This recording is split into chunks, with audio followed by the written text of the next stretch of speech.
Hello everyone, welcome to Hanvika's kitchen. ఈరోజు పాలకూర ఉల్లికారం ఎలా చేయాలో చూద్దాం. దానికోసం 2 మీడియం సైజ్ ఉల్లిపాయలను తీసుకుందాం. అలానే 6 వెల్లుల్లి రెబ్బల్ని యాడ్ చేసుకుందాం. 1.5 టీ స్పూను కారంని యాడ్ చేసుకుందాం. అలానే సరిపడా ఉప్పుని కూడా యాడ్ చేసుకోవాలి. 1/2 టీ స్పూన్ పసుపు, అలానే 1 టీ స్పూన్ జీలకర్రని యాడ్ చేసుకొని వీటన్నిటిని చక్కగా గ్రైండ్ చేసుకోవాలి.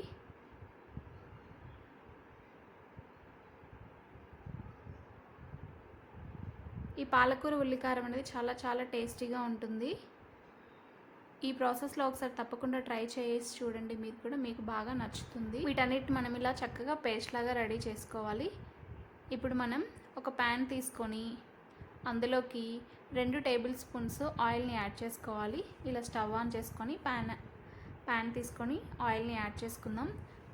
ఆయిల్ని యాడ్ చేసుకున్న తర్వాత 1 టేబుల్ స్పూన్ వరకు జీలకర్ర, ఆవాలు, అలానే మినపప్పుని యాడ్ చేసుకుందాం. తర్వాత కరివేపాకుని యాడ్ చేసుకుందాం. అలానే 2 ఎండుమిర్చిని ఇలా కట్ చేసి యాడ్ చేసుకోవాలి. వీటన్నిటిని కొంచెం ఫ్రై చేసుకోవాలి, ఒక 1/2 మినిట్ అలా. ఇప్పుడు మనం ఫ్లేమ్ని లోలోకి మార్చాం చూడండి, హై నుంచి. ఇప్పటి నుంచి ప్రాసెస్ అంతా కూడా లో ఫ్లేమ్లోనే చేసుకోవాలి. ఇవి ఫ్రై అయిన తర్వాత ఇప్పుడు ఇందులోకి మనం ముందుగా పేస్ట్ చేసుకున్న ఉల్లిపాయ పేస్ట్ని యాడ్ చేసుకుందాం.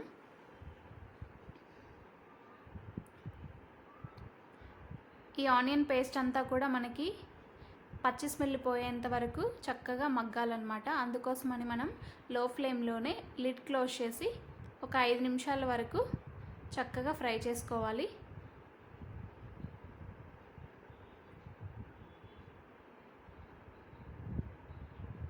మధ్య మధ్యలో ఒకసారి కలుపుతూ ఉండండి.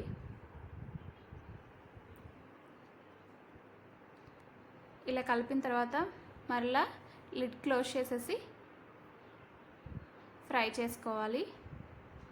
చూడండి, ఇలా కొంచెం ఆయిల్ మనకి పక్కకి ఇలా వస్తుంది కదా, పైన తేలుతున్నట్టు అనిపిస్తుంది కదా. ఇప్పుడు మనం ముందుగా కట్ చేసి పెట్టుకున్నటువంటి పాలకూరని యాడ్ చేసుకోవాలి. ఈ పాలకూరని చాలా సన్నగా కట్ చేసుకుంటే మనకి చాలా తొందరగా ఉడుకుతుందన్నమాట.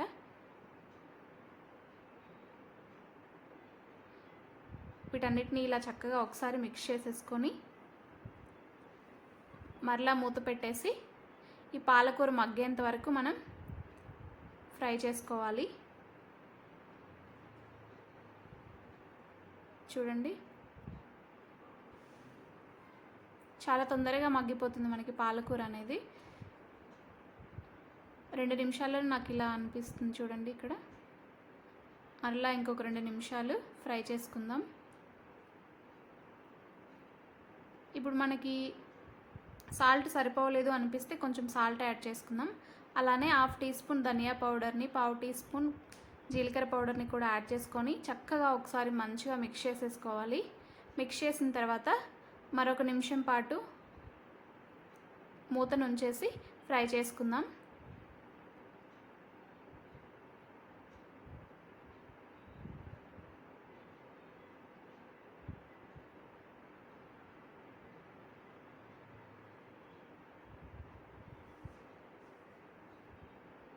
చూడండి, 1 నిమిషం తర్వాత మనకి చక్కగా కుక్ అయిపోయింది పాలకూర ఉల్లికారం అనేది.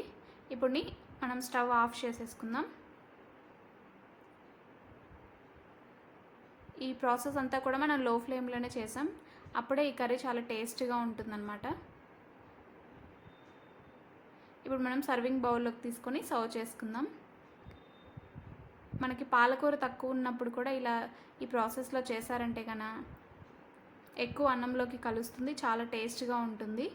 పాలకూరతో తప్పకుండా ఒకసారి ఇలా ట్రై చేయండి. మరలా ఇలాగే చేసుకోవాలి అనుకుంటారు. చాలా టేస్టీగా ఉంటుంది పాలకూర ఉల్లికారం అనేది. అన్నంలోకి, చపాతీలోకి కూడా చాలా బాగుంటుంది టేస్ట్. తప్పకుండా ఒకసారి ట్రై చేయండి. Thank you for watching. Please like, share and subscribe to Hanvika's kitchen.